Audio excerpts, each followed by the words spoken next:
Assalamualaikum warahmatullahi wabarakatuh. Perkenalkan, kami dari kelompok 4 pada mata kuliah Metodologi Studi Islam yang beranggotakan saya sendiri, Sylvia Paramita, Khairul Fatihin, Muhammad Khairul Amri, dan Lola Citra Utami. Pada video kali ini, kami ingin mempresentasikan hasil dari diskusi dan juga kerja kelompok kami yang berjudul Pendekatan Sosiologis dalam Studi Islam atau Sociological Approach in Islamic Studies. Sebelum itu, kami berharap teman-teman dapat mengikuti video presentasi dari kelompok kami dengan sebaik-baiknya dan dapat memahami materi yang kami sampaikan. Baiklah, saya Sylvia Paramita akan memulai presentasinya. Yang A. Pengertian sosiologi. Secara etimologi, kata sosiologi berasal dari bahasa Latin yang terdiri dari kata sosios yang bermakna teman dan logos yang bermakna berkata atau berbicara tentang pribadi yang bersahabat atau bermasyarakat. Secara terminologi, sosiologi adalah ilmu yang mempelajari struktur sosial dan proses-proses sosial terhitung perubahan-perubahan sosial. Adapun objek sosiologi adalah publik yang dilihat dari segi asosiasi pribadi dan proses yang timbul dari segi asosiasi pribadi dalam publik. Sedangkan tujuannya adalah manusia akan bisa melihat dengan lebih jelas siapa dirinya dan kelompoknya dan juga membantu manusia untuk mengkaji tempat atau kedudukannya di dalam masyarakat. Metode ini juga memiliki berbagai bidang, yaitu yang pertama, metode sosiologi agama. Sebagai suatu usaha analisis yang memakai metode kajian ilmiah, sosiologi dituntut untuk memakai pendekatan yang bersifat empiris. Sosiologi dapat memilih berbagai metode dalam melaksanakan kajiannya. Tentu saja metode ini dipilih sesuai dengan prosedur, alat, dan desain penelitian yang digunakan. Sedangkan metode ilmiah adalah struktur rasional dari penyelidikan ilmiah yang hipotesisnya disusun dan diuji. Dengan berbagai perspektif yang ada, dapat disimpulkan bahwasanya metode merupakan sebuah alat untuk merumuskan suatu tujuan tertentu sehingga menjadi utuh. Baiklah, selanjutnya akan dipresentasikan oleh teman saya, Khairul Fatihin. 2. Metode deskriptif. Bertujuan untuk membuat deskripsi, gambaran atau lukisan secara sistematis, faktual, dan akurat mengenai fakta-fakta, sifat-sifat, dan hubungan antar fenomena yang diselidiki. Menurut Supardan, metode ini dituntut kehati-hatian dalam mengumpulkan suatu data atau fakta untuk mengungkapkan beberapa hal yang diuraikan, seperti penggolongan, praktik, maupun peristiwa yang mencakup di dalamnya. Pengumpulan data dilakukan dengan menggunakan pertanyaan-pertanyaan yang disusun melalui angket terhadap responden untuk mengukur pendapat atau tanggapan publik tentang suatu yang diteliti. Selain metode itu, ada metode lain yaitu explanatory, fungsionalisme, studi kasus, survei, dan historis komparatif. Metode deskriptif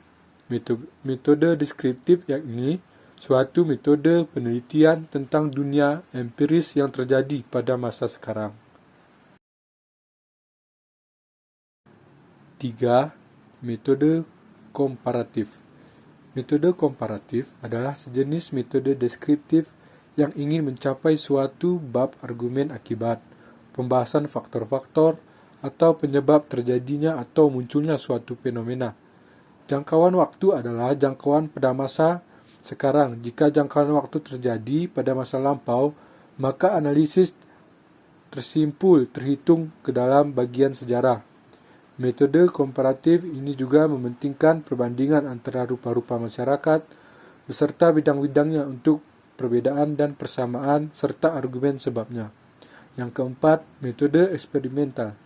Metode eksperimental adalah suatu metode pengkajian terhadap suatu teori yang telah mapan dengan suatu pengujian baru. Pengujian suatu teori dari ilmuwan yang telah dibuktikan oleh beberapa pengkajian yang bisa memperkuat atau memperlemah teori tersebut. Tetapi, semua itu terbukti bisa dibuktikan oleh eksperimen baru. Maka teori tersebut akan menjadi penguat dan mungkin akan mencapai taraf hukum teori.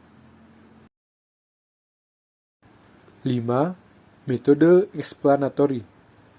Metode explanatory adalah metode yang menjelaskan atas jawaban dari pertanyaan mengapa, dan bagaimana, sehingga lebih mendalami lagi daripada metode deskriptif, yang hanya bertanya tentang apa, siapa, kapan, dan di mana. Metode ini terhitung episodenya dari metode empiris. Yang keenam, metode historis komparatif. Metode historis komparatif adalah metode yang mementingkan antara analisis atas peristiwa-peristiwa masa lampau untuk merumuskan prinsip-prinsip, namun yang nanti akan digabungkan dengan metode komparatif dengan menitik beratkan sejumlah khalayak beriringan dengan bidangnya agar memperoleh pola persamaan yang beriringan atas sebab-sebabnya. Dengan demikian, dapat dicari petunjuk perilaku kehidupan khalayak pada masa lewat dan sekarang, serta periode peradaban pada arah-arah lain. 7. Metode fungsionalisme. Metode fungsionalisme adalah metode yang bertujuan dalam meneliti lembaga-lembaga kemasyarakatan dan komposisi sosial dalam masyarakat. Metode ini berprinsip menduga bahwasannya unsur-unsur yang membentuk masyarakat menyimpan analisis timbal balik yang saling mempengaruhi, berlawanan, serta menyimpan dan terisolasi terhadap masyarakat. 8. Metode penyelidikan kasus. Metode penyelidikan kasus merupakan suatu uraian mendalam dari individu, kelompok, atau institusi kepada variabel dan hubungannya di antaranya, sebab yang mempengaruhi status atau perilaku yang saat itu menjadi dasar pada pengkajian. Dengan demikian, peneliti mampu mengungkap keunikan-keunikan objek penelitian dan menelaah analisis antara sebab yang mempengaruhi status perilaku yang dikaji. 9. Metode survei. Metode survei adalah metode yang berusaha untuk menggapai petunjuk yang bersumber dari publik kepada penentu dalam keadaan, karakteristik, pendapat, dan publik pada masa ini yang bersinggungan pada tunggal variabel atau lebih. B. Pendekatan sosiologi agama. Dalam pendekatan sosiologi, ada 3 teori yang digunakan, yaitu 1. Teori fungsional adalah teori yang mengasumsikan masyarakat sebagai organisme ekologi dalam mengalami pertumbuhan. Semakin besar pertumbuhan yang terjadi, maka semakin kompleks pula masalah yang akan dihadapi. 2. Teori interaksionisme yang mengasumsikan pada masyarakat pasti terdapat hubungan antara masyarakat dengan individu dan antara individu yang satu dengan individu yang lain. Teori interaksionisme sering diidentifikasi sebagai deskripsi yang interpretatif, yaitu suatu pendekatan yang menawarkan analisis yang menarik perhatian besar sebab ada terdapat senyatanya. 3. Teori konflik, yakni asas yang kepercayaan bahwa setiap kebanyakan memegang kepentingan atau interest dan kekuasaan atau power yang mewujudkan sumber atas segala yang berhubungan dengan sosial. Menurut pemegang aliran ini, nilai dan citra yang selalu dipergunakan sebagai senjata untuk mengesahkan kekuasaan.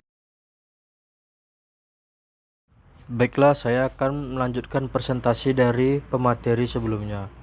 C. Pendekatan sosiologis dalam studi Islam. 1. Dalam Al-Quran atau hadis, keserasian terbesar kedua dalam Islam tercantum dalam muamalah.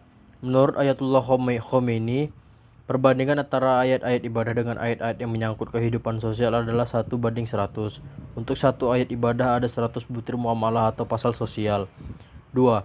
Bahwa ditekankannya masalah muamalah atau sosial dalam Islam karena adanya kenyataan bahwa bila urusan ibadah serentak waktunya adalah dengan urusan muamalah yang penting. Jadi ibadah tidak boleh diperpendek atau diperpanjang. Tentu bukan ditinggalkan melainkan tetap diolah sebagaimana mestinya.